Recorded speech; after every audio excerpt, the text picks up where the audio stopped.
La Paris Creator Week vient de se terminer, Sylvain. Tu y as passé 2 jours. T'es rentré Ouais. mercredi soir. On n'en a pas encore parlé. Tu ne m'as rien dit concernant YouTube, car on voulait en parler voilà, lors de cet épisode de podcast. Donc, allons-y, parlons-en.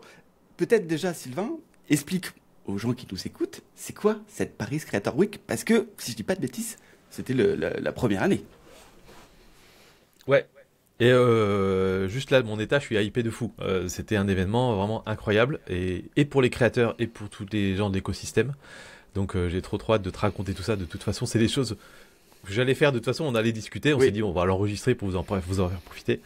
Donc la Paris Creator Week, c'est un événement qui est sorti de terre un peu de nulle part, organisé notamment par Jocaris et deux de ses associés, Pierre et Karim. Et ils ont monté un énorme événement alors que personne ne les attendait en fait. Et cet événement était juste génial. Et pourtant, j'en ai fait un certain nombre des événements oui. qui parlent de créateur économie et compagnie. Et il était très bien organisé. Ils se sont donné des gros moyens. Il y a eu des gros sponsors. Il y avait eu notamment YouTube dans les sponsors, Webedia et compagnie. Tous les gros étaient là. Et puis en termes de créateurs, en termes de speakers. Hmm. Enfin voilà, il Il y y avait avait du tout beau le monde, monde. tout le Il y avait gratin. du monde. Ah Alors, ouais, c'était incroyable. pour commencer, peux-tu nous dire un peu qui est Jocaris, pour ceux qui ne le connaissent pas?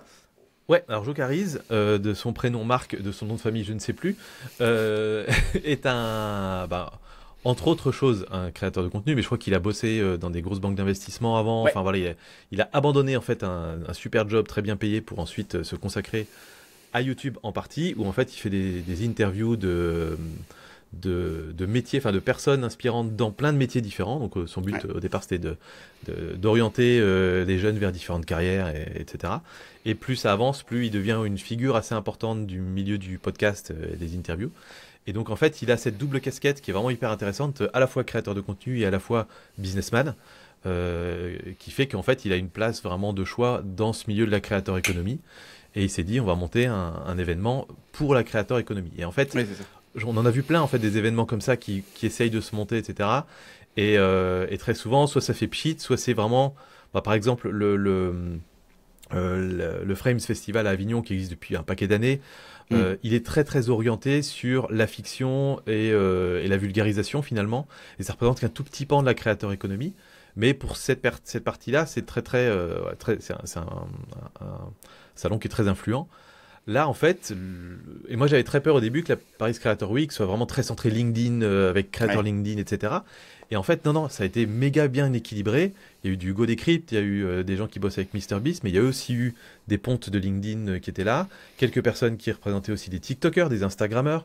Et donc en fait, toutes les catégories étaient représentées. Il y a une diversité assez folle en fait de représentation dans les types de créateurs, créateurs de contenu court, de contenu long, de podcast. Et Mathieu Stéphanie qui était là par exemple. Ouais. Et donc voilà, c'était hyper équilibré quoi. Donc, ce qu'il faut expliquer, hein, donc, le creator economy, c'est quelque chose qui s'est beaucoup développé et on en parle beaucoup aux États-Unis.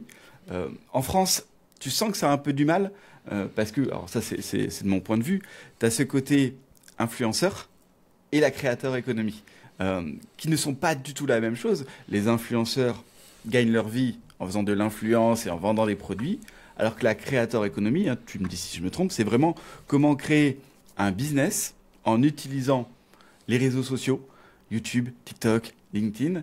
Et c'est ça qui était intéressant et pour nous en tant qu'entreprise et pour nous en tant que spécialistes de YouTube d'y aller parce que c'est là aussi où on voit les acteurs importants de YouTube avec plein de diversité parce que des business models sur YouTube, et tu es le premier à le dire, il y en a 15 000.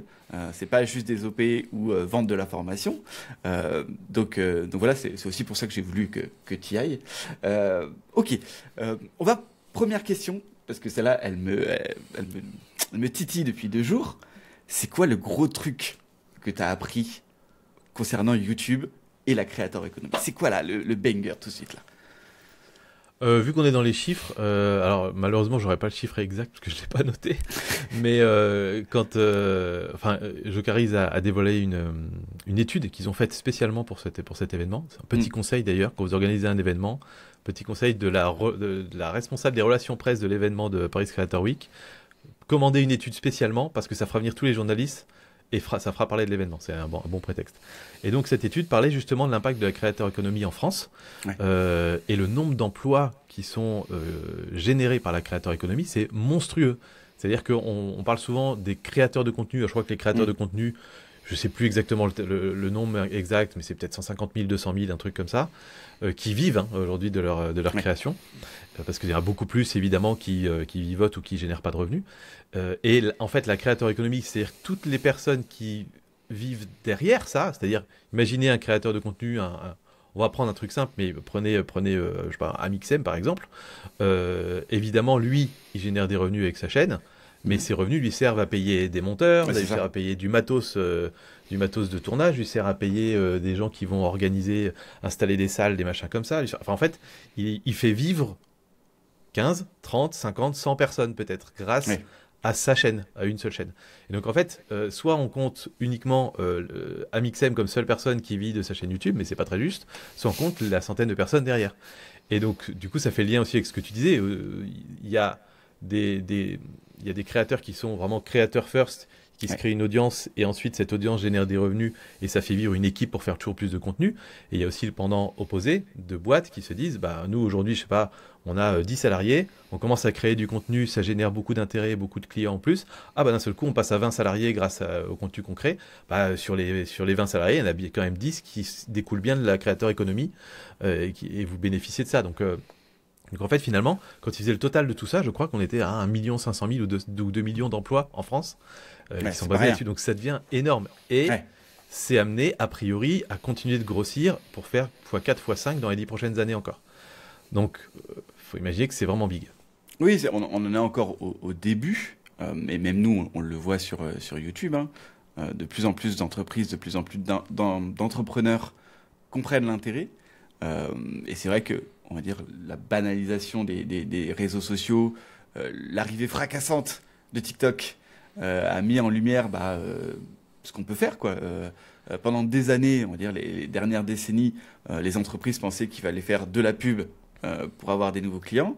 De plus en plus d'entreprises se disent, d'entreprises, d'entrepreneurs, peu importe, finalement, mon budget pub, est-ce que je peux pas le déléguer plus à la création de contenu? Est-ce que je peux pas la scinder et sur du LinkedIn, et sur du YouTube, et sur du TikTok, du Instagram?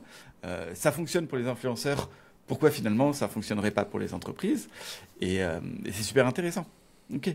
Ouais. Donc du revenu de plus en plus, des métiers, des nouveaux métiers. Et nous on le sait. Ce qu'on pourrait appeler les travailleurs de l'ombre sur YouTube, en fait, il y en a énormément. Nous, on travaille avec pas mal de ces gens-là. Qu'est-ce que tu as appris d'autre, Sylvain? Qu'est-ce qu'il y a d'autre? Qu'est-ce que j'ai appris d'autre? Des tonnes de choses. C'est compliqué de me dire ça. J'ai appris pas mal de choses sur l'image de notre boîte. En fait, c'est bête à dire, mais comme on réseaute pas énormément dans les réseaux parisiens en France, et qu'il y a quand même beaucoup de choses qui se passent à Paris, on peut dire ce qu'on veut. Malheureusement, c'est comme ça. D'aller côtoyer et croiser ces gens dans la vraie vie et échanger en direct, ça permet d'avoir un effet miroir de ce qu'ils pensent de nous en fait en tant qu'entreprise Vidéobiz. Et c'est plutôt pas mal. En fait, je pense qu'on a plutôt une bonne image. L'exemple, c'est que quasiment à chaque fois que je croisais quelqu'un, la personne me disait: c'est quand ta session? C'est quand que toi tu vas présenter à tout le monde des strates pour les youtubeurs et tout ça? Et donc j'étais à chaque fois un peu désolé de dire malheureusement j'ai pas été retenu pour faire une session sur l'événement, mais ça dit quand même qu'on a cette posture de les pros de YouTube, c'est Vidéobiz, et ça me fait super plaisir. Et ça augure que du bon pour l'année prochaine. Donc on a appris un peu ça, mais après ça m'a permis aussi, moi du côté chef d'entreprise entre guillemets, d'échanger avec d'autres personnes, notamment des gens qui sont assez influents sur LinkedIn, YouTube, podcast, un peu dans ce triptyque-là, et qui sont parfois 3-4 étapes au-dessus de nous parce qu'ils ont des grosses entreprises, etc. Ça m'a permis d'échanger avec eux. Je vais pas dévoiler un peu tout ce qu'on s'est raconté, mais voilà, ça apporte des bonnes réflexions pour savoir comment nous on peut faire évoluer notre boîte, continuer à faire du bon taf et continuer à s'éclater, tout en continuant aussi à développer notre entreprise et à la solidifier un peu pour que ça perdure, quoi. Et pour les créateurs, donc pour les créateurs sur YouTube, est-ce que tu as pu discuter avec des gens qui ont mis en place certaines stratégies qu'on n'avait pas forcément réfléchi ou qui sont pas dans notre ADN? Qu'est-ce que tu en retiens et qu'est-ce que tu peux donner comme info à ceux qui nous écoutent? Bah, je peux donner des petites pépites ou des petites inspirations comme ça qui sont tombées sur des rencontres. Alors, c'est pas tellement sur les panels ou pendant les présentations, finalement. Il n'y a pas forcément énormément d'infos parce que c'était beaucoup des tables rondes, des choses comme ça, donc on reste souvent en surface. Mais par contre, dans toutes les rencontres networking qu'on a pu faire, en fait, des gens qui m'arrêtent et qui disent: Ah, Sylvain, je suis tes contenus sur LinkedIn ou sur YouTube. Et généralement, je creuse un petit peu ce que eux font. Ouais. Et là, il y a des trucs super intéressants qui ressortent. Donc, je vais donner deux exemples. Il y a un jeune créateur qui a une chaîne assez storytellée sur l'automobile, qui a, je crois, 120 000 abonnés, quelque chose comme ça, qui a commencé à 11 ans. Il avait 11 ans quand il a créé ses premières vidéos. Aujourd'hui, il en a 21. Donc, c'est un vieux de la vieille de YouTube. Ouais. Et il a 21 ans. Qui fait des vidéos qui cartonnent, hein, qui font parfois des centaines de milliers de vues, et qui aujourd'hui ne vit pas encore de sa création parce que il s'est pas encore penché sur comment je monétise tout ça. Il n'y a pas encore d'agence qui le représente pour des sponsors, etc. Et donc là, clairement, on est dans un cas de petite pépite, là où il a besoin d'un petit accompagnement pour se professionnaliser. Et en fait, il y en a plus que je ne pensais, en fait, des chaînes comme ça. Donc ça, c'est voilà, un premier élément où nous, on se dit, tiens, peut-être qu'on a un rôle à jouer là-dedans. Pas dans le côté influence, parce qu'il y a des agences d'influence qui sont très bien, mais dans le côté, ok, on peut te conseiller sur la trajectoire à prendre pour pas que tu te fasses entuber à droite à gauche et qu'au contraire, tu reprennes un peu contrôle sur ton emploi du temps et sur ta chaîne, quoi. Un autre truc que j'ai trouvé... Ouais, je rebondis dessus parce que c'est important. On discute avec beaucoup de personnes qui pensent qu'en fait, YouTube, c'est facile, YouTube, ça paye bien, faire des vidéos à 100 000, ça va me permettre d'être riche. En fait, YouTube, c'est une globalité, et moi, j'aime dire que YouTube, c'est ce qu'on voit, mais si derrière, comme tu dis, tu n'as pas réfléchi à la monétisation, et comme on le disait tout à l'heure, il y a 15 000 façons de le faire, si tu n'as pas une stratégie qui est mise en place, et si tu fais juste du contenu pour faire du contenu, c'est bien, c'est déjà fou de se dire que ça fait 10 ans qu'il le fait, et qu'il garde encore cette passion, parce que j'en connais beaucoup qui au bout déjà, on le sait, au bout de quelques mois, quoi, ils ont pas réussi à monétiser leur chaîne, ils arrêtent tout. Donc c'est important de se dire, ok, non, YouTube, c'est pas facile, et c'est pas parce que tu fais des vidéos qui font plus de 100 000 vues que ça y est, t'es devenu Inoxtag, t'es prêt à monter l'Everest. Et c'est important. Et c'est vrai que c'est aussi très important de pouvoir accompagner ce type de personnes, ce type de créateurs. C'est important de leur donner les clés, parce que pas forcément de l'accompagner, mais de lui dire vers quoi il doit se tourner pour améliorer. Parce qu'on le sait, plus ils ont de revenus, plus ils ont de moyens, plus ils peuvent augmenter la qualité de leur production, leur qualité de vie. Hein. Parce que ils peuvent commencer à déléguer des montages ou des choses comme ça. Parce que ce que tu m'as dit, parce qu'il me l'a dit quand même deux petites choses, c'est que ce jeune, il fait des centaines de milliers de vues, il est tout seul, il délègue à personne, il est encore chez ses parents, il doit monter, écrire. C'est une vie de fou. Il fait ça quasi à temps plein, ouais. Quasi à temps plein pour finalement pas forcément en vivre très bien. Et ce qui est marrant, c'est que c'est un parcours où nous, on a déjà accompagné des créateurs sur ce parcours-là, en fait, qui démarrent, où ils font un peu tout seuls, et financièrement, c'est un peu compliqué. Ils nous font confiance quand même, ils nous payent une petite presta, et on les accompagne, hop, ça pète un petit peu plus, ils ont des sponsors qui rentrent, ils commencent à déléguer des montages, je retrouve du temps, je retrouve un peu de sérénité, des fois ils commencent à tester la délégation d'un script, et après ils reprennent vraiment le contrôle sur leur chaîne, et c'est là que ça devient chouette, quoi. Donc non, c'est intéressant, et on se dit que peut-être on a un rôle un peu plus important à jouer auprès de ce public-là, sur les petites pépites-là. Une autre rencontre que j'ai faite, là c'est un petit créateur sur la partie finance personnelle, très spécifique, tu vois. Et lui, il avait un modèle économique, il a développé un modèle économique intéressant. En fait, dans son domaine, il y a une entreprise qui paye assez bien, qui paye au clic en fait. C'est-à-dire si tu amènes des gens sur leur site, ils te payent, je sais pas combien au clic, 50 centimes, de l'affiliation au clic ou un truc comme ça. De l'affiliation au clic, c'est ça. Et du coup, lui, il s'est dit, je vais ouvrir une autre chaîne secondaire sur laquelle je vais faire que des tutos pour ce truc-là. Et ça, pendant très longtemps, ça lui a ramené un bon petit revenu juste parce qu'il avait fait des tutos hyper spécifiques sur ce produit-là. Et puis les gens tombaient dessus, ils disaient super, j'en prends plein de trucs, je clique et puis ça me ramène des revenus. Et je trouve ça intéressant de ne pas le faire sur sa chaîne principale. En fait, il ne voulait pas polluer sa chaîne principale. Il ouvre une deuxième chaîne et voilà. Pour expliquer, pour donner une image pour ceux qui nous écoutent, toi tu as une chaîne qui parle de YouTube. C'est comme si aujourd'hui tu ouvrais une chaîne qui ne parle que de TubeBuddy. Je pense que beaucoup de gens connaissent TubeBuddy, ce petit logiciel. TubeBuddy fait de l'affiliation. Et donc toi, tu fais une chaîne que de TubeBuddy qui donne des tutos sur TubeBuddy. Et tous les gens qui vont acheter ou prendre l'abonnement TubeBuddy par ton lien, tu gagneras de l'argent. Et effectivement, si tu mets ça sur le coin des youtubeurs, ça va polluer un petit peu le thème de la chaîne. On sera plus sur du YouTube, mais on aura et de la vidéo de YouTube et un tuto sur TubeBuddy. Et donc lui, comme tu dis, il a créé une seconde chaîne pour avoir ce type de revenus. Ouais. Et la dernière grosse révélation que j'ai eue, moi j'aime bien dans ces événements-là aller voir des personnes que je ne connais pas en fait, parce qu'il y a des créateurs super successful et tu dis mais je les connais pas, ils sont pas dans mon radar habituel. Et là notamment j'ai découvert sur un panel qui parlait de podcast, j'ai découvert James et Shona qui ont lancé en fait quand ils présentaient leur podcast, ils ont dit nous on a lancé notre podcast sur TikTok. What? Et on a lancé les épisodes de moins de 5 minutes. C'est comme ça qu'on a commencé le podcast. Ok, alors je me dis, attends, c'était pas un podcast au départ, c'était des TikTok, quoi. Et en fait, je regarde, c'est des vrais podcasts. C'est-à-dire que c'est vraiment des trucs qui sont tournés sur le côté, ils parlent dans un micro, dans un univers de podcast. Et en fait, ils ont démarré comme ça, ce qui leur a permis de trouver des formats parfaitement adaptés à des petits timings de 3, 4, 5 minutes, super dynamiques. Et une fois que ça a cartonné, ils se sont dit, ok, maintenant on va pouvoir sortir une version longue qu'on va pouvoir mettre sur YouTube, qu'on va pouvoir mettre sur les plateformes audio, etc. Et du coup, c'est forcément banger parce qu'en fait, vu qu'ils savent faire une très bonne rétention sur 3-4 minutes, ils peuvent le répéter plusieurs fois et emballer ça dans un truc plus joli. Et donc forcément, ils ont des rétentions qui marchent très très bien. Et j'ai trouvé ça tellement smart et ça m'a jamais traversé l'esprit qu'on pouvait démarrer le podcast par des mini trucs verticaux de 4 minutes, quoi. Et voilà, c'est ce genre de rencontre-là. Alors après, il y en a d'autres où j'ai tenté le coup et ça ne m'a pas apporté grand-chose. Une Enjoy Phoenix, par exemple. Moi, ça m'intéresse d'aller voir ce genre de panel où vraiment c'est un milieu que je ne côtoie pas du tout. Moi, j'ai pas appris grand-chose sur son intervention, par exemple. Mais il y en a d'autres où vraiment on apprend des tonnes de trucs. Et là, James et Shona, ils m'ont soufflé quand j'ai vu ça. Je fais waouh. Du coup, je suis allé les voir après en mode. Je vois que vous avez plusieurs chaînes YouTube. Franchement, ça nous intéresserait beaucoup de vous aider à les développer. Alors, donc, faut que je prenne rendez-vous avec eux d'ailleurs. Je m'étais déjà renseigné sur eux parce que c'est vrai qu'on a accompagné des chaînes podcast, donc effectivement, ça reste un podcast influent ou en tout cas qui fait de la vue. Donc, comme tu dis, hein, pour expliquer si je dis pas de bêtises, c'est un couple aussi. C'est un couple à la vie, c'est un couple à l'écran. Ils ont super bien fonctionné.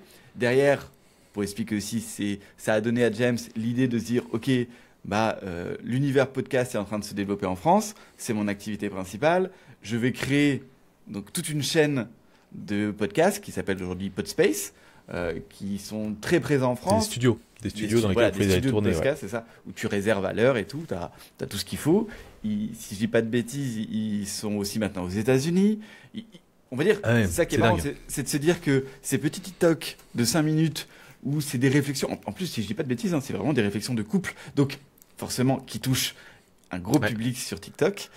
Ces petites vidéos de 5 minutes ont fait aujourd'hui que le mec, il est en train de construire un empire du podcast parce que ça a été un des premiers à se lancer et il fonctionne très bien. Aujourd'hui, si je dis pas de bêtises, tu as des rappeurs qui vont dans ces studios parce que je suis abonné à sa newsletter et tout, j'aime bien suivre un petit peu cette créateur économie moi aussi.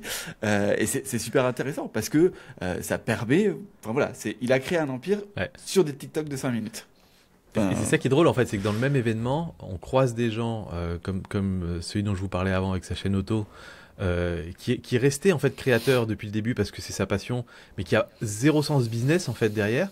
Et on en trouve d'autres qui vont commencer par créer une petite audience et d'un seul coup ça leur donne une idée, ils rebondissent sur un truc, deux trucs, trois trucs et voilà, un couple comme ça qui a lancé une énorme entreprise qui a plein d'autres projets aussi en cours, tout en faisant des gamins à côté. Je veux dire, oui, c'est ça. Incroyable quoi, incroyable ce qu'ils sont capables de monter parce qu'ils ont ce sens business aussi. Et il y en a pas un qui est mieux que l'autre. Il y a de la place pour tous.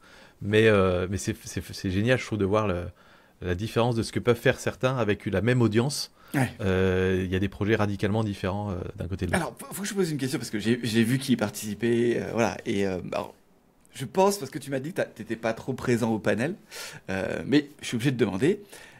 Il y avait, je sais, sur le main stage, quelqu'un qu'on connaît qui a fait une intervention sur un domaine qui me tient, moi, à cœur depuis très longtemps, qui est l'e-sport. Oui. T'as pu y assister ou pas du tout et je suis dégoûté parce que j'y étais pas. Je crois pas. Je crois pas que j'y sois allé à celui-là, pour être tout à fait honnête. Alors, j'ai été voir la fin d'une intervention sur une boîte qui avait. En fait, il y a une entreprise parisienne qui mesure les retombées économiques des événements des gros influenceurs. Et donc là, il le faisait sur la Zilan. Il avait fait le bilan de la Zilan, le nombre de retombées. Je crois qu'ils sont à 1,4 million de MV, enfin donc de Earned Media Value, c'est-à-dire la valeur que récupèrent les marques qui ont sponsorisé l'événement sur la Zilan de cette année. Mais j'ai pas été au-delà de ça. Et non, je t'avoue qu'en fait, c'est ça qui était frustrant, c'est que non seulement donc à Paris Creator Week, il y avait vraiment 50% des panels qui étaient faits pour les créateurs par des créateurs. Vraiment, tu rencontres des superstars, tu as Hugo Décrypte qui t'explique comment il monte son équipe, etc. Passionnant. Et tu as vraiment 50% des panels qui étaient faits pour l'écosystème, c'est-à-dire les agences, les marques, etc. Et donc, c'était vraiment super bien équilibré ces deux-là. Le problème, c'est que nous, on bosse dans les deux domaines. On bosse avec des marques et des entreprises. Et on a de plus en plus de demandes dans ce domaine-là, d'agences, etc. On bosse aussi avec des créateurs et dans la créateur économie. Donc déjà, mon programme, il y avait souvent des doublons parce que je voulais être dans les deux panels en même temps. Et en plus de ça, en se baladant dans les allées, on passe notre temps à dire « Ah, mais t'es là, trop bien, viens, on prend 5 minutes, on va discuter ».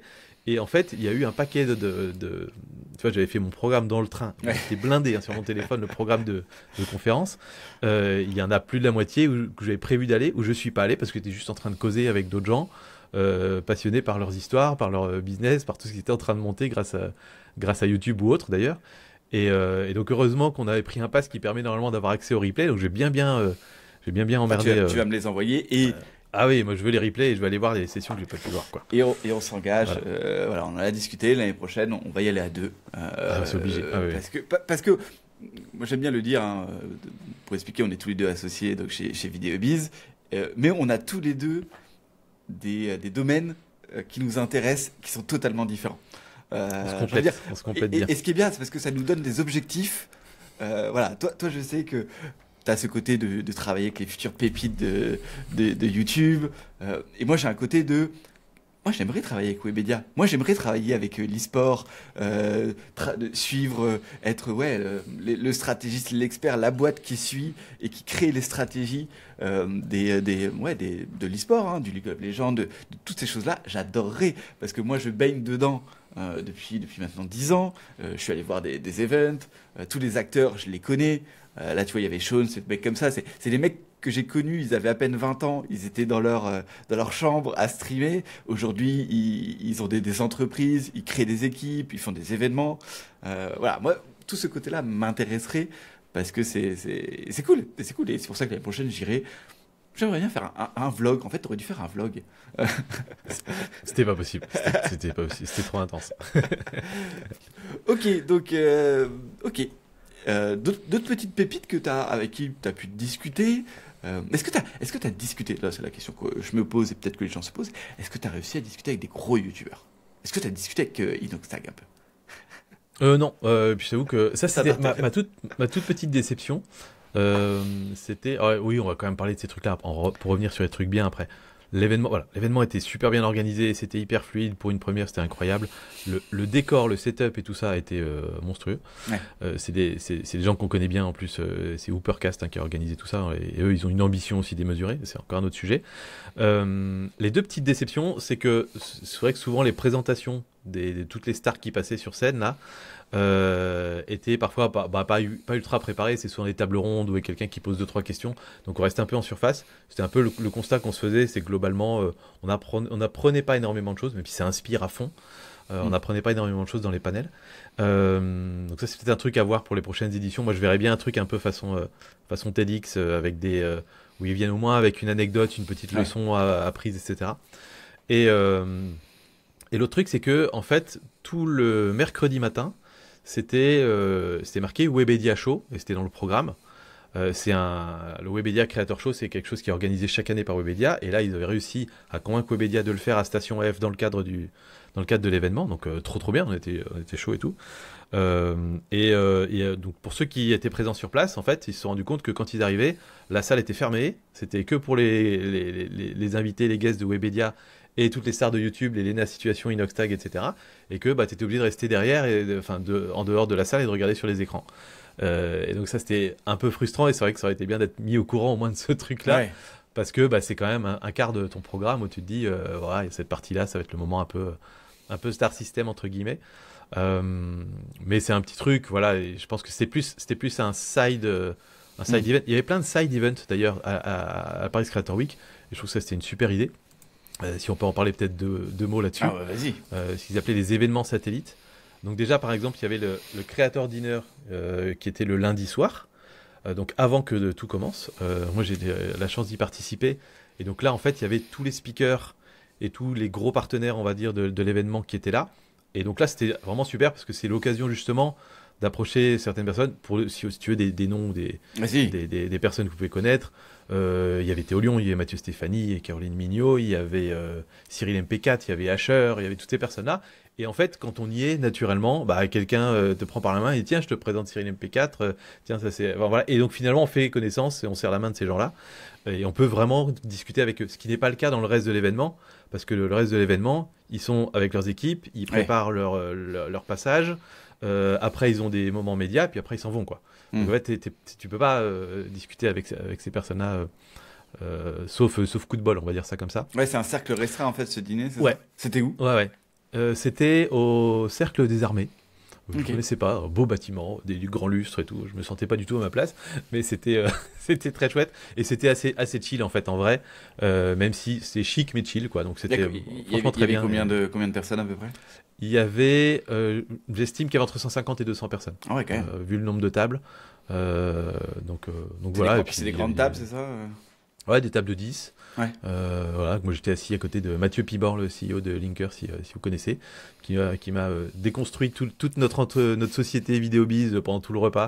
Donc c'était super intéressant, j'ai appris plein de Ça, on trucs. en a déjà parlé, on n'en parlera pas. Ah oui. Mais c'est toujours intéressant en fait d'avoir des gens qui sont smart comme ça. Et de l'autre côté, j'étais à côté on va appeler ça un influenceur si tu veux, mais d'un créateur de contenu qui s'appelle Violine Phoenix. Je sais pas si tu connais. Non. Le gars est violoniste, et en fait il fait des happenings dans des gares, dans des trucs comme ça. Il fait des centaines de milliers de vues sur les réseaux. Ça marche bien, ça. Et à un moment d'ailleurs, il est parti de la table, on n'a même pas fait gaffe. Et 3 minutes après, on commence à entendre trois petites notes de violon, et puis une chanteuse d'opéra qui arrive. Donc en fait, il faisait partie du show en plus. Enfin voilà, c'était assez sympa. Donc ça, c'est un des événements. Mais il y avait aussi, par exemple, pour la partie Elles font YouTube, qui est un programme de YouTube qui accompagne les créatrices de contenu et qui veut mettre en avant les femmes sur la plateforme. Bah, il y avait un cocktail privé à la résidence de l'ambassadrice des États-Unis qui se faisait à côté. Il y avait l'after party où je suis pas allé, qui est une espèce de grosse fête en boîte. Enfin en boîte de nuit, quoi. Oui. Les Favicon Awards. Enfin tu vois, il y a plein de trucs comme ça qui se sont organisés en parallèle. Et c'était voilà, c'était vraiment complet, quoi, cet événement. Ah, c'est pour ça qu'il faut y aller à deux. Ouais. Vraiment cool. Et puis j'ai des copains créateurs qui sont venus. On a d'ailleurs fait une petite colloque sur place. Parce qu'en fait, dans ce genre d'événement, quand tu es créateur de contenu, c'est pas toujours évident de savoir si tu as ta place ou pas, si tu vas apprendre des trucs ou pas, et si ça vaut le coup d'y aller. Parce que bah, quand tu es petit créateur, entre guillemets, le ticket, je crois qu'il était à 300 €, un truc comme ça. Donc c'est quand même un petit investissement, plus le train, plus le logement, etc. Donc la question se pose. Et je sais par exemple qu'à à Avignon, au Frames, en tout cas au Frames Pro, le créateur qui était venu là-bas avec moi, il n'avait pas forcément trouvé que c'était pertinent pour lui de venir là. Ouais. Alors que là, les créateurs qui sont venus je pense, en ont eu pour leur argent. Enfin, ils étaient plutôt contents de l'événement. Ils ont aussi pu aller discuter avec des sponsors potentiels. Alors, c'était pas non plus un endroit où tu avais 50 stands avec des sponsors et des marques. Tu vois, c'était pas le cas. Donc, c'est pas l'endroit où tu fais ton marché. Ouais. Mais tu commences quand même, tu as des agences qui sont là, tu peux aller discuter, tiens, je pense pas que mon profil peut être intéressant, etc. Et donc, rien que pour ça, déjà, même pour réseauter, c'était intéressant pour eux. Et puis après, avec les talks et tout ça, c'est quand même balèze. Voilà. Au-delà du côté, je rencontre des gens que je suis sur les réseaux, il y a quand même un vrai intérêt professionnel, quoi. Ok. T'as pu assister...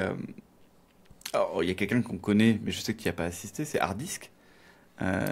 Ouais, alors Tu- j'ai été voir la fin, j'ai été voir la toute fin. Ouais. Je suis deg parce que je sais que c'est Pépite lui quand il fait des interventions. Hmm. Excuse-moi, je t'ai coupé dans ta question. Non, non, mais c'était pour savoir un peu quelle était un petit peu la nature de ces panels, parce que bah, ça pourrait intéresser des personnes qui nous suivent, hein, des créateurs, qui se posent la question, qu'est-ce qu'on y trouve comme intervention? Parce que de ce que tu nous dis, c'est qu'aujourd'hui, bah, tu as des interventions avec un peu les stars de YouTube, mais on est plus sur du mindset, on est plus sur donner envie. Est-ce qu'il y a... est-ce qu'il y a vraiment des interventions super intéressantes sur des domaines qui peuvent intéresser des créateurs? Il y en avait quelques-unes, mais à mon sens pas assez, Pas assez, ouais. qui étaient souvent dans la petite salle à côté. Alors petite salle, on met quand même 150 ou 200 personnes dedans, je pense, mais Ouais. euh, et en fait donc ce qu'ils appelaient la Central Room. Et là en fait, tu avais vraiment deux types d'interventions. Tu avais les interventions très agence, marque, branding, etc.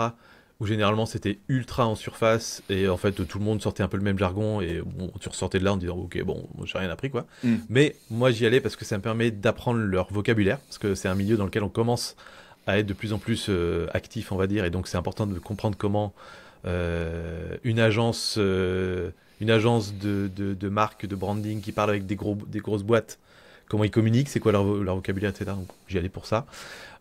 Et après, il y avait des petits intervenants comme Hardisk. Alors, c'est bizarre de dire que c'est un petit intervenant, mais c'était le cas. Ou bien un certain Paul Darmas, que je ne connaissais pas, qui était en toute fin de journée, avec un intitulé très bizarre du style développer votre activité grâce aux events à Dubaï. Ce truc dans ce genre-là. Je me suis dit, alors là, je connais pas, je vais y aller, on va voir. Et il m'a bien soufflé, en fait. Franchement, c'est super intéressant. Donc, eux, en fait, pour le coup, ils étaient seuls sur scène.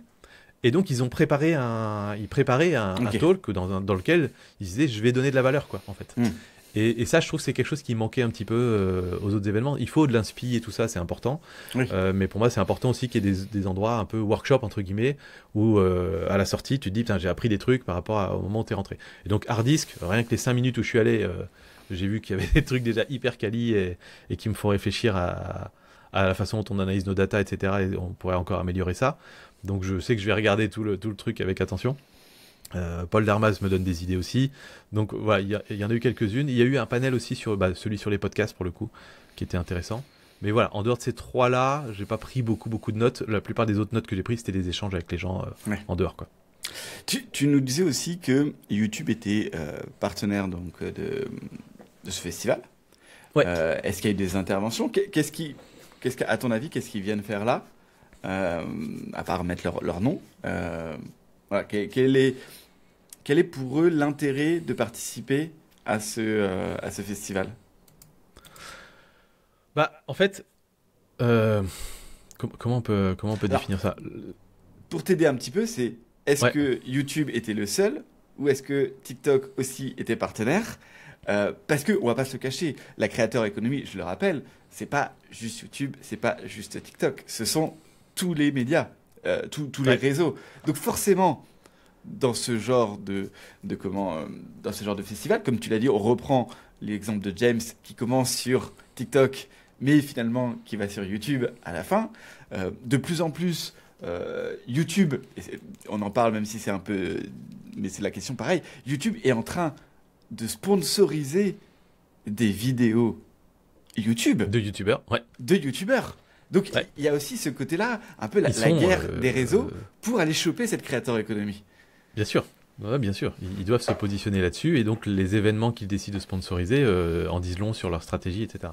Donc là, on va dire dans les réseaux qui étaient vraiment présents en gros sponsors, on va dire, il y avait YouTube, il y avait Spotify Ouais. qui était là aussi, et puis alors ils avaient un stand, mais ils n'étaient pas intervenants, mais il y avait un stand Dailymotion. C'était intéressant, j'ai discuté un Ok. peu avec eux aussi, mais c'était assez marrant. Il y avait Canva aussi, je crois, dans les gros. Alors après, voilà, on est sur des trucs un peu différents. Je regarde, là, j'ai la liste des partenaires là sous les yeux. Il y a Webedia qui était très présent aussi. Ouais. Webedia, un petit peu Shopify, un petit peu Amazon Prime, Prime Video, Ok. qui est venu parler un petit peu justement du lien entre la télévision, les nouveaux médias, etc. Et si je fais le tour, je pense que c'était les principaux vraiment qui sont intervenus. Favicon aussi. Ouais, voilà, les principaux, je te les ai cités là. Donc il n'y avait pas TikTok, il n'y avait pas Instagram, enfin Meta par exemple, c'est très intéressant. Meta était un des sponsors principaux du Creator Dinner. Ok. Mais c'était MetaQuest d'ailleurs. C'était C'est le truc c'était vert. MetaQuest. Ouais, c'était les casques Ok. VR de Meta. C'était pas Instagram, c'était pas Facebook, c'était MetaQuest. C'est pas très cohérent. Peut-être bon, je sais pas assez. Ils Mais... doivent avoir des raisons. Je Oui. pense qu'ils ont leurs raisons. Je pense qu'ils savent ce qu'ils font, mais voilà, ça peut poser question. Donc voilà, je sais que par exemple Twitch est dans les petits. Enfin, en tout cas, ils n'avaient pas de panel, ils n'avaient pas de trucs en leur nom, mais ils sont notés dans les partenaires. Mais voilà, les gros partenaires, c'était YouTube, Spotify, Canva et tout ça. Ok. Donc voilà. Qu'est-ce que tu as d'autre à nous raconter? Est-ce que tu as fait le tour? Est-ce que tu avais d'autres choses à partager? Des réflexions peut-être. Alors, c'est moi qui vais te poser la question. T'y allais, est-ce que tu avais déjà un objectif quand t'y allais? On se parle Ouais. franchement. Voilà, est-ce que tu avais Moi, un objectif? mon objectif était majoritairement business. Ok. C'était pour la boîte, pour Vidéobiz. Mon objectif était de rencontrer l'écosystème parisien. Parce que je sais qu'en fait, à Paris, il y a beaucoup de gens qui se croisent tout le temps. Et je l'ai vu, en fait, des personnes que je connais à distance. Bah, tu arrives sur place, tu vois qu'ils se tapent sur l'épaule, salut, ça va, ça se check, etc. Et toi, tu arrives et tu es là, coucou, ah tiens, trop bien, on se voit pour la première fois de la vie. Tu vois que les autres, ils se sont déjà vus un paquet de fois quand même. Donc, c'était important pour moi de vraiment les rencontrer, de faire un peu connaissance. C'est toujours différent quand on est en présentiel. Donc, moi, mon objectif numéro 1, c'était celui-là. Donc c'est pour ça que je me suis inscrit très très tôt en fait à la Paris Creator Week, parce que je savais que j'allais rencontrer au minimum quelques-unes de ces personnes-là, de l'écosystème un peu LinkedIn, de l'écosystème YouTube, de l'écosystème des agences et tout ce qui tourne un peu autour. Et c'est pour ça que je suis aussi excité, c'est qu'en fait ensuite tout le reste a largement dépassé mes attentes. C'est-à-dire que déjà si j'avais croisé ne serait-ce qu'un dixième des gens que j'ai croisés là-bas, ça aurait été rentable je pense pour moi. Là, il y en avait tellement que, il y en a même certains que j'ai pas eu l'occasion de voir, malheureusement, ou que j'ai pas croisé, ou je savais pas qu'ils y étaient en fait. Donc c'est pour ça que l'an prochain, on sera pas trop de deux à y aller. Et je parle même pas des panels et de tout ça en fait. Donc non, c'était ultra rentable comme opération pour nous. Et après, évidemment, vous me connaissez, moi, dès que je peux croiser des personnes qui ont une perspective un peu différente, qui tentent des trucs novateurs, etc. Je prends mes petites notes, ça alimente nos réflexions, ça va alimenter des tests qu'on va continuer à faire avec nos clients aussi. Donc, trop bien. Enfin, nous, de toute façon, ce genre d'événement permet aussi d'avoir une photographie un petit peu de l'état des lieux actuels et de la tendance vers laquelle vont les créateurs de contenu. Et nous, on doit toujours avoir une longueur d'avance si on veut bien accompagner nos clients. Donc, évidemment que c'est intéressant, quoi. Ok. Donc tu es ressorti qu'avec des bonnes choses, quoi. C'est vraiment. Ah ouais, Est-ce que c'est l'événement qui manquait en France? Ah, largement. Ah oui. Et enfin, ceux avec qui je discute depuis des années le savent. C'est un truc que j'avais dans ma tête depuis longtemps. Je sais que les Américains, à la VidCon par exemple, ils ont la VidCon, mais ils ont aussi par exemple le Video Marketing World. C'est des grands événements qui sont faits. Alors VidCon, il y a plusieurs niveaux, hein. Il y a le niveau super fan, rencontrer vos super youtubeurs, mais il y a les niveaux professionnels, industry track comme ils appellent ça. C'est l'endroit où il y a des professionnels du secteur qui viennent s'adresser à des professionnels du secteur, etc. Et ça s'organise tous les ans depuis des années. Le Video Marketing World, qui est lui que la partie professionnelle, pour le coup créateur économie, existe depuis super longtemps. C'est des événements où j'ai envie d'aller depuis très longtemps, et peut-être on va commencer dans les prochaines années à pouvoir aller être présent là-bas. Et je me disais, putain, il faut que quelqu'un fasse ça en France. Ça fait des années que j'en parle partout à droite à gauche, parce que je sais que nous on va pas le faire. Mais je dis, tiens, toi qui es un peu dans cet écosystème, tout ça te dirait pas d'organiser cet événement, ce serait trop bien. On peut mettre notre réseau à disposition si tu veux. Et ça se faisait jamais. Et puis là, bim, Jocaris débarque et nous sort ça de terre entre guillemets de nulle part. Alors je sais qu'il y a un taf de fou derrière, oui. mais c'est sorti et c'était pas attendu. Et pour moi, c'est génial. Et de savoir qu'ils pensent déjà à l'édition suivante. Et ils nous l'ont dit, en fait, c'est ça le pire, c'est que nous, on participe, et quand je dis nous, c'est tous les participants, hein, les retours sont unanimes, en mode c'était incroyable, c'était génial. Et quand tu écoutes Jocaris, jour 1, il te dit c'est que la première pierre en fait, parce que l'année prochaine on va être européen, l'année d'après on va faire un truc mondial, on va faire venir les meilleurs d'un peu partout. Enfin voilà, ils sont pas prêts de s'arrêter là. Le truc s'appelle Paris Creator Week. Cette année ça a duré 2 jours. Probablement que dans leur tête ils disent que ça pourrait peut-être idéalement durer 3, 4, 5, on verra bien. Voilà, donc moi s'ils refont juste un événement exactement pareil, je serais déjà ultra content, mais si en plus ils ont des ambitions plus loin, c'est super, donc ouais, ça manquait. Est-ce que tu conseilles aux créateurs sur YouTube, à nos clients, à d'autres créateurs qui utilisent YouTube comme canal d'acquisition, d'y aller? Euh, voilà, est-ce que c'est vraiment, tu le dis, c'est unanime, ok les gars, si vous êtes dans le coin, si vous avez les moyens, attention, allez-y, c'est que du bon. Voilà. Pas à tous. C'est-à-dire Ok. que pour moi, des créateurs qui démarrent, qui sont encore un petit peu en train de tâtonner, qui savent pas encore si c'est ça qu'ils aiment faire ou qu'ils veulent faire, ou bien des boîtes qui aujourd'hui utilisent par exemple YouTube en déléguant un maximum et en disant bah je vous fais confiance les gars. Tu as des clients nous par exemple qui disent je vous fais confiance, dites-moi exactement quoi faire, on le fait et on récolte les fruits derrière. Pas forcément d'intérêt parce que pour moi ces événements-là ont un intérêt pour se nourrir de tout ce qui existe, de toutes les choses qui sortent de notre spectre, pour nous aider à savoir comment on veut faire évoluer nos contenus sur YouTube ou ailleurs. Et du coup, c'est cette émulation-là qui est importante. Et encore une fois, les panels, quand on y assiste, on n'apprend pas tant de choses que ça. Et c'est peut-être pas le but de ces événements d'ailleurs. Ouais. Donc voilà, je mettrai pas ma thune là-dedans si je démarre tout juste sur YouTube. C'est pour des Mais par personnes contre, pour qui tous ceux sont qui sont déjà... là depuis un moment, Ouais. ouais. Ouais, qui utilisent déjà YouTube, qui utilisent cette créateur économique, qui sont familiers de cet écosystème, hein, parce que c'est un écosystème. Puis qui ont l'ambition de continuer ça pendant encore 5 ans, 10 ans en fait, qui se disent je veux préparer l'avenir, je veux m'adapter, pas louper les prochaines opportunités. Tu vois, on n'en a pas parlé, mais il y avait J.D. Grant qui est alors, il était annoncé comme étant le numéro 2 de MrBeast. En tout cas, c'est quelqu'un de l'équipe de MrBeast. C'est celui qui s'occupe de tout ce qui est international. Donc, ils ont parlé beaucoup avec Amixem sur scène de la stratégie multilangue, de comment ils ont lancé la chaîne MrBeast en français, comment ensuite ils ont tout rapatrié sur la chaîne principale, mais aussi des produits en fait, de comment ils déployaient les Feastables, les barres de chocolat, les burgers, Ouais. etc. Et en fait, lui, il s'occupe vraiment de tout ça, tout ce qui n'est pas US, en fait. Ouais. Donc c'est quand même pas mal, c'est quand même un gros business. Et il expliquait d'ailleurs qu'aujourd'hui, 75% des vues de MrBeast se font hors des États-Unis. C'est pas étonnant. Et qu'en fait, il dit, MrBeast, il va être la première chaîne à 1 milliard d'abonnés. Évidemment que c'est ultra prioritaire pour eux en dehors des États-Unis, quoi. Ouais. Donc c'était super intéressant. Je sais pas où je vais avec cette phrase, mais en gros, je sais plus. Mais voilà, ouais, c'est trop bien.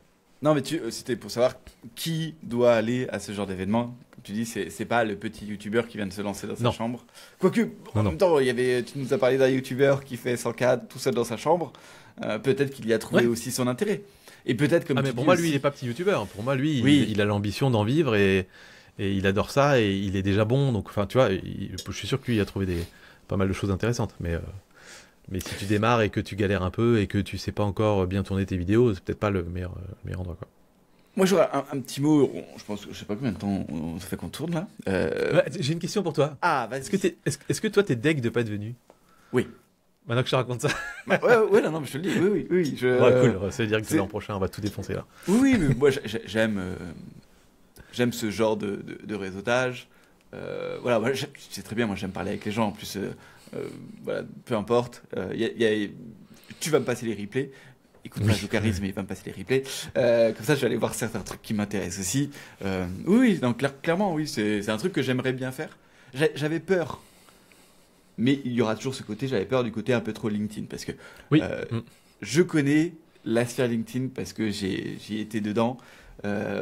Aujourd'hui, voilà, elle me fait peur parce que c'est un écosystème qui est vraiment encore différent. Mais j'aime ce côté de se dire, ok, les gens sur LinkedIn de plus en plus arrivent ou veulent arriver sur YouTube. Et ça m'intéresse parce que je les connais. On a essayé d'en accompagner, on va pas se cacher, on n'a pas forcément réussi. Mais je sais que ces deux univers que je connais, et si je pouvais aider à faire cette passerelle, j'aimerais bien que ce soit VidéoBiz. Donc j'ai ce côté-là qui m'intéresse. Et j'ai le côté de grands événements, comme je te dis, hein, de parler de l'e-sport, de voir des personnes que je suis, avec qui je regarde les vidéos, tu vois, moi je vais pas me le cacher, hein, je suis très grand public, autant je peux être très grand public, c'est-à-dire que je peux regarder des vidéos d'Amixem ou des trucs comme ça, autant j'ai des côtés très niches où je vais regarder un peu de l'e-sport, donc je connais ces gens-là. Donc oui, je pense que ce serait des journées très longues. Et je serai un peu comme toi, dégoûté à la fin de la journée parce que j'ai pas assez de temps pour voir tout le monde et pas assez de temps pour voir les panels qui m'intéressent. Donc, Ouais. donc ouais. Mais c'est très juste ce que tu dis là, en fait, et je l'avais pas pensé comme ça. Moi, un des constats aussi que j'ai pas partagé ici, c'est que en fait, l'écosystème LinkedIn, de gens influents sur LinkedIn, c'était cool parce qu'ils étaient tous là-bas, donc c'était cool de les rencontrer parce que bah, j'espère petit à petit, enfin, aussi être un petit peu intégré dans cet écosystème, c'est chouette. Mais je me suis rendu compte aussi qu'il était petit, c'est-à-dire que quand je suis arrivé, je me suis dit, waouh, il y a tout le monde. Et quand tu fais le bilan, tu dis tout le monde, en fait, c'est 30 personnes, quoi. Ouais. C'est vraiment pas big, en fait, cet écosystème-là. Et donc, c'est à la fois cool d'y être parce que c'est des personnes qui sont influentes, qui sont super intéressantes aussi, qui sont créateurs de contenu sur une plateforme un peu bizarre qui est LinkedIn et que la plupart des youtubeurs connaissent pas bien. Et voilà. Mais tu as tout à fait raison aussi. Je pense que pour eux, de participer à ce genre d'événement, ça permet totalement de sortir de leur bulle et de se Ouais. dire waouh, mais le potentiel en fait qu'il y a sur les podcasts, sur YouTube, sur toutes les autres plateformes, etc. Ah ouais, et ça peut leur donner très très envie de prendre beaucoup plus au sérieux Hmm. YouTube sur la partie long terme et pas juste se dire ouais, YouTube ça fera un petit canal d'acquisition pour quelques clients. Non, non, ça peut être super big et ça peut être voilà, ça peut les inspirer aussi. Et ça, j'avais pas vu comme ça. Donc ouais, très Et cool. je le pense, parce que moi j'en ai discuté pas mal, et on le voit, t'as pas mal de personnes, et même toi tu me le dis, t'as rencontré des personnes de LinkedIn qui te disent oui, 2025, YouTube c'est mon focus. Oui, ok, mais aujourd'hui, je trouve que c'est encore très compliqué. Je trouve qu'il y a des passerelles qui se font beaucoup plus facilement. On est en train de dévier, c'est pas grave. Il y a des passerelles qui se font beaucoup plus facilement. Du TikTok vers YouTube, ça peut être plus facile. Instagram, côté influenceur Instagram Mm. qui arrive sur YouTube, ça peut être plus facile. Je trouve que le côté LinkedIn vers YouTube, il y en a très peu qui arrivent. Ouais, On en connaît nous quelques-uns, mais parce que je trouve ils sont montés les deux en même temps. Tu vois, un Shubham, un ouais, Yann Leonardi, choses comme ça. Ils ont eu ce côté de les deux plateformes, ils ont réussi à maîtriser les deux plateformes en même temps. Mais je trouve qu'aujourd'hui, on n'a pas beaucoup d'exemples, à part peut-être un Théo Lyon, qui a été très influent sur LinkedIn et qui a réussi sur YouTube. Parce que souvent, ils ouais, arrivent avec euh, une sorte d'envie de tout casser sur YouTube parce qu'ils réussissent très bien sur LinkedIn. Mais ils arrivent sur LinkedIn, personne ne les connaît. Enfin, sur YouTube, personne ne les connaît. ouais. Et tu fais pas du tout le même contenu, tu t'adresses pas du tout aux mêmes personnes et de la même façon sur YouTube. Et c'est très frustrant pour quelqu'un qui fait un post LinkedIn, qui gagne 100K par mois parce qu'il fait des posts sur LinkedIn, et arriver sur YouTube, dépenser des jours en montage vidéo, en script, machin, et faire moins de 1000 vues, quoi. Donc, Ouais. Et paradoxalement, ça va pas plaire à certains, mais on voit des gros youtubeurs arriver sur LinkedIn, des Hugo Décrypte, etc. Ils arrivent mm, avec beaucoup d'humilité sur LinkedIn. mm, Et à l'inverse, j'ai l'impression que les gens de LinkedIn, quand ils arrivent sur YouTube, ils arrivent avec beaucoup de prétention. En mode, je suis déjà quelqu'un de parvenu, j'ai mon business, ça tourne, je gagne plein de thunes, etc. ouais. Les gens, évidemment, vont m'écouter et ils se ramassent très fort en général parce qu'ils se rendent compte qu'en dehors de cette bulle-là, bah, personne ne les connaît et que ça Mm. marche pas et qu'ils n'ont pas les codes et qu'il faut repartir de zéro et souvent, bah, ils n'ont pas envie parce que bah, je mérite mieux que ça, quoi. Ouais. Et donc, voilà, c'est un peu caricatural ce que je dis, mais je pense que c'est pas complètement faux. Et les seuls qui y parviennent sont ceux qui arrivent à se dire, ok, je vais reprendre un peu d'humilité, je vais ressouffler un coup. Et c'est pas juste parce que je vais raconter ma vie que ça va intéresser du monde. Et il va falloir commencer à rebâtir un truc de zéro. Et Le prenez pas mal, hein, ouais. les gens qui nous écoutent et enfin, nous, on aime les deux plateformes, hein. C'est juste un constat qu'on fait. Nous, on serait ravis d'accompagner des gens, mais il faut le faire bah, de l'humilité.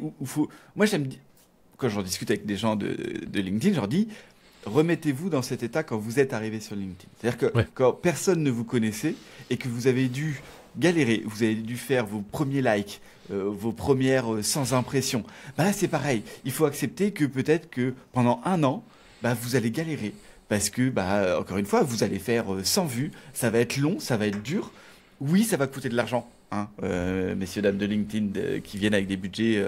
Ou du temps. Bon, sinon, Voilà, tu peux y passer du voilà. temps. Mais, Mais je pense encore une fois, par rapport à LinkedIn, YouTube et LinkedIn, c'est deux plateformes qui sont très complémentaires. Et nous, on le voit. On va parler un petit peu de nous pour une fois. ouais. Peut-être que j'aurai quelqu'un qui va me dire en commentaire, c'est très, très business. Euh, euh, les deux vont très bien ensemble. Il y en a une, c'est du long terme, il y en a une, c'est beaucoup plus quotidien. Mais ça fonctionne très bien. Et c'est pas étonnant, pour revenir quand même au sujet de ce podcast, c'est pas étonnant qu'ils se retrouvent à la Creator Week. Parce que comme tu dis, les youtubeurs arrivent sur LinkedIn, LinkedIn arrive sur YouTube, et moi je prédis que ça peut aller encore plus vite et plus fort l'année prochaine. Ouais, et puis on a vraiment la plateforme YouTube qui est la plateforme reine pour créer des audiences engagées, des grosses audiences, et puis on a LinkedIn qui est la plateforme reine pour développer des business et faire du cash. Et donc quand ceux qui arrivent à mêler les deux mondes, c'est les rois du monde, quoi. Donc c'est parfait. Et ouais, ce que tu disais, c'est totalement vrai. Voilà, sur les gens qui m'ont arrêté sur l'événement pour me dire, hey, Sylvain, je te reconnais. Il y en a la moitié qui m'ont dit, je te suis sur YouTube. L'autre moitié, c'est, je te suis sur LinkedIn. C'est très très drôle. C'est vraiment moitié-moitié, quoi. Et ce qui m'a fait plaisir, parce que ça veut dire aussi que tout ce qu'on fait un peu sur LinkedIn apporte de la valeur et tout ça, et que ça fonctionne, quoi. Mais c'était assez rigolo de constater ça. Et ouais, faisons confronter ces deux mondes, quoi. Oui, il y a trop de choses à faire. Et tu vois, c'est le thème d'un post LinkedIn qu'on va poster dans les prochains jours, là, avec un petit mème que tu avais fait toi-même, je crois. C'est les entrepreneurs qui arrivent sur YouTube et qui demandent un ROI au bout d'un mois. Oui. Je crois que l'accroche du post, c'est un truc du style message aux entrepreneurs qui ont mis 3 ans à construire une audience sur LinkedIn et qui viennent nous voir pour savoir si, au bout de 3 mois, ils seront rentables sur YouTube. Bah non, en fait, les gars, c'est pas comme ça que ça marche. Si t'as mis 3 ans à vivre de LinkedIn, YouTube donne-lui un peu de temps, quoi. Oui, mais bon, on pourrait en parler dans d'autres podcasts, on a déjà parlé, c'est... Ok, petit mot de la fin. Je veux que tu t'engages, et on va s'engager tous les deux. Et tant qu'à faire, mettez-moi vos commentaires, ceux qui écoutent. Sylvain, l'année prochaine, oui. Ouais. Tu nous fais quelle intervention à la Paris Creator Week? Toi, idéalement, maintenant que tu as vu un petit peu le public, l'audience qu'il y a là-bas, toi, le spécialiste de YouTube, toi qui veux donner de la valeur, hein, tu ne veux pas faire du mindset, pour toi, ce serait quoi, idéalement, ton intervention? Comme ça, si Jocaris nous écoute, il sait déjà ce que tu vas pouvoir apporter l'année prochaine. Alors, pour moi, ça tournera forcément autour de la data YouTube parce que c'est mon gros dada, mais l'idée, c'est de la vulgariser vraiment fort. Donc, peut-être pas forcément faire comme Hardy, ce qu'il a fait ici, où il a montré des outils, des trucs où quand tu les regardes, tu dis, ouais, c'est impressionnant, mais ça a l'air un peu chaud quand même. L'idée, c'est plutôt d'essayer de montrer quelques métriques que peu de gens suivent, mais qui en fait changent tout, et d'aider les gens qui ont peur d'aller dans les analytics à y aller un petit peu plus et à aller regarder 2-3 éléments qui peuvent les aider à faire du meilleur contenu et à mieux servir leur audience, et à commencer à avoir un tout petit esprit analytique par rapport à leur stratégie YouTube. Évidemment avec plein d'exemples concrets, parce que ça c'est ce qui manquait beaucoup, mais pouvoir dire, nous par exemple, tel client, au début il était comme ça, puis ensuite il est passé à ça, et du coup maintenant il fait tant de vues parce qu'il a regardé ça. Enfin, plein d'exemples concrets, ça peut vraiment aider à rendre un discours vraiment sympa.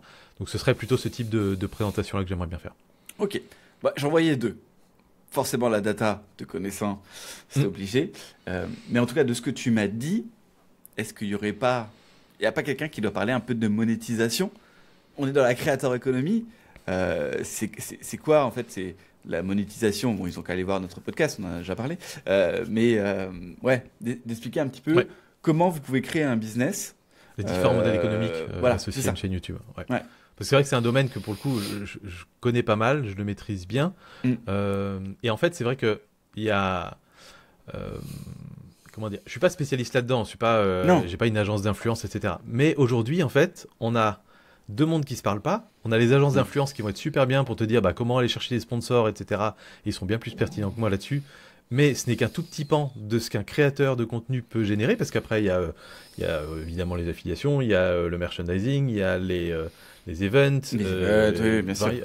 Des millions de trucs que des créateurs peuvent faire et que les agences d'influence ne gèrent pas. Et de l'autre côté, il y a tout le côté business de créer un canal d'acquisition, faire des tunnels de vente pour ceux qui veulent, comment donner envie aux gens d'aller sur le site web, enfin tout plein de trucs comme ça. Créer des podcasts avec des invités. Tu as des gens qui savent parler de ça, tu as des agences spécialisées là-dedans qui savent parler de ça, et tu n'as personne en fait au milieu qui a cette vision globale sur les deux. Donc effectivement, peut-être je pourrais être cette personne-là.